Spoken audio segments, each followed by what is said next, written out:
모더나 주가 하루 만에 130% 넘게 급등. 이 회사는 인류 역사상 최초로 암 백신 3상 임상시험을 통과했습니다. 이 소식이 왜 우리들에게 중대한 뉴스인지, 문제, 솔루션, 실제 작동 원리, 그리고 마지막으로 모더나를 매수하지 못했다면 우리들이 관심 가져볼 수혜주를 알려드리겠습니다. 기존 암 치료의 가장 큰 딜레마는 수술로 암을 다 제거했는데도 왜 다시 재발할까? 오늘 다룰 임상시험의 대상은 진행성 또는 고위험 흑색종 피부암 환자들이었습니다. 수술로 암세포를 제거했지만 눈에 보이지 않는 미세 암세포가 몸속에 남아있을 가능성이 높은, 즉 재발 위험이 매우 높은 환자군입니다. 흑색종은 발생 빈도 자체는 높지 않지만 다른 장기로 전이되면 매우 치명적인 암입니다. 그리고 이건 흑색종만의 문제가 아니라 수술로 남은 미세 암세포를 어떻게 없앨 것인가는 사실 모든 암치료의 공통된 숙제였습니다. 기존 방식은 한계가 뚜렷했는데요. 모든 환자에게 동일한 치료제를 투여하는 방식, 환자 개개인의 암세포 특성을 반영하지 못함, 재발을 막을 맞춤형 해법의 부재, 이 문제를 풀지 못하면 수술은 성공해도 환자의 예후는 여전히 불확실한 상태로 남습니다. 바로 이 지점에서 모더나와 머크가 함께 던진 답이 투자 시장을 흔들었습니다. 로이터 통신에 따르면 모더나는 개인 맞춤형 mRNA 백신, 인티스멜란, 머크의 면역 항암제, 키트루다 함께 투여하는 방식으로 임상시험을 진행했습니다.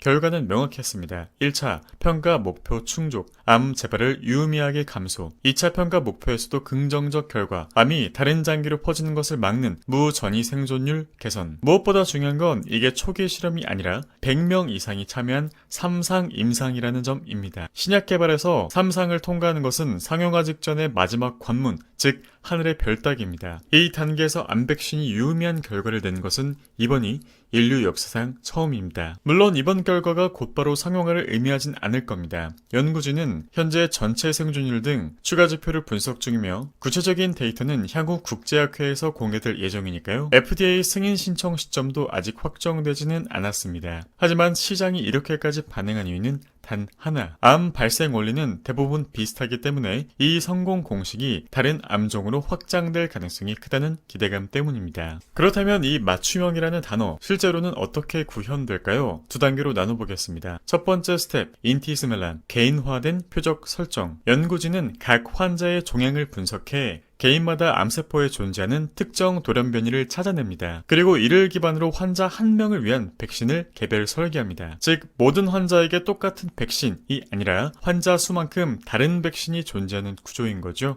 이 개인화 설계 과정의 시간을 획기적으로 단축한 것도 이번 기술의 핵심 성과 중 하나입니다. 두 번째 스텝, 키트루다, 면역세포의 브레이크를 풀어준다. 키트루다는 면역세포가 암세포를 공격하지 못하도록 막는 신호를 차단하는 면역 관문 억제제입니다. 두 치료제의 역할을 정리하면 이렇습니다. 인티스멜란, 맞춤형 백신, 면역세포가 내 몸의 암세포를 인식하도록 학습시킴. 키트루다, 면역항암제, 면역세포의 공격이 억제되지 않고 지속되도록 도움. 암세포를 알아보게 만드는 것, 그리고 공격을 멈추지 않게 만드는 것, 이 두 가지가 결합되면서 재발 억제라는 결과로 이어진 겁니다. 모더나와 머크는 이미 비소세포, 폐암, 방광암, 신장암 등 다른 암종으로도 이 병역요법의 가능성을 확인하는 연구를 진행 중입니다. 역시나 관건은 흑색종에서 나온 이번 결과가 추가 데이터 다른 암종에도 재현되는가, FDA 승인 시점은 언제, 상용화까지는 시간이 더 필요하다. 만약 이 결과가 유지되고 다른 암종으로 확장된다면 개인 맞춤형 mRNA 치료제가 암 치료의 새로운 표준으로 자리 잡을 가능성이 있습니다. 이번 발표가 제약업계 전체의 주목을 받는 이유도 바로 여기에 있죠. 그렇다면 이 뉴스가 떴을 때 저는 구독자님들에게 바이오엔텍 티커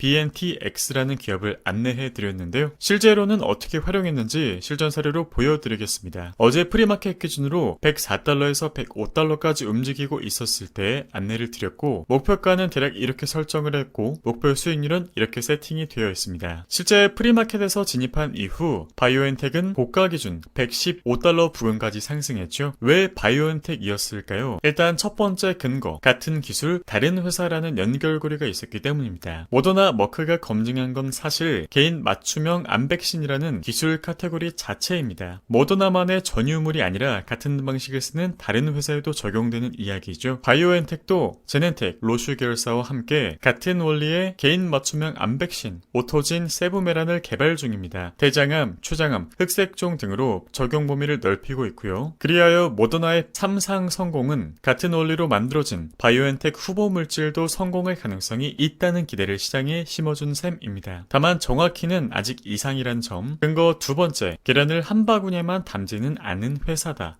바이오엔텍은 오토진 세부메란 이거 하나만 보고 있지 않습니다. 흑색종, 두경부암, 고형암 세포치료, 면역항암제 등 여러 후보 물질을 동시에 굴리는 회사입니다. 하나가 실패해도 전체가 흔들리지 않는 구조라는 점. 그리고 세 번째, 버틸 체력이 있다. 최근 분기 기준 바이오엔텍은 약 166억 유로의 자산을 보유하고 있습니다. 코로나 백신 매출 감소로 적자폭은 커졌지만 이 정도 현금이면 당장 증자 없이도 여러 임상과 사업 투자를 계속 밀어붙일 수 있습니다. 근거 넷, 스마트머니가 움직이기 시작했다. 미국 기관 투자자들은 분기마다 어떤 주식을 얼마나 들고 있는지 의무적으로 공개해야 하는데 이 보고서를 13F라고 부릅니다. 말하자면 전문 투자자들의 포트폴리오 성적표인데요. 이 13F를 보면 헬스케어 전문 운용사 로고스 글로벌 매니지먼트가 올해 2분기에 바이오엔텍 주식을 약 101만 주 9,400만 달러 새로 사들인 것이 확인됐고요. 헬스케어 전문 투자가 이 시점에 대규모로 진입했다는 건 업계 전문가들이 항암 파이프라인의 가치를 다시 평가하기 시작했다는 신호로 해석할 수 있습니다. 하지만 우리들이 봐야 할 리스크는 아직 3상이 아니라는 점. 모더나가 3상이 성공했으니 바이오엔텍도 곧 3상에 성공한다는 논리로 바로 이어지는 건 아니고요. 대장암 대상으로는 2상, 임상은 최근 중간 분석에서 무용성 경계선을 넘었다는 소식이 있었습니다. 이는 최종적으로 유효성 입증에서 실패할 가능성을 시사하는 신호이고 회사는 아직 결론을 내리기는 이르다는 입장이긴 하지만 일단은 인지해야 할 리스크이고요. 하루 만에 20% 넘게 급등한 이후라 단기 변동성이 클 수도 있다는 점. 그리고 바이오텍 임상 이벤트는 본질적으로 이분법적 리스크가 있죠.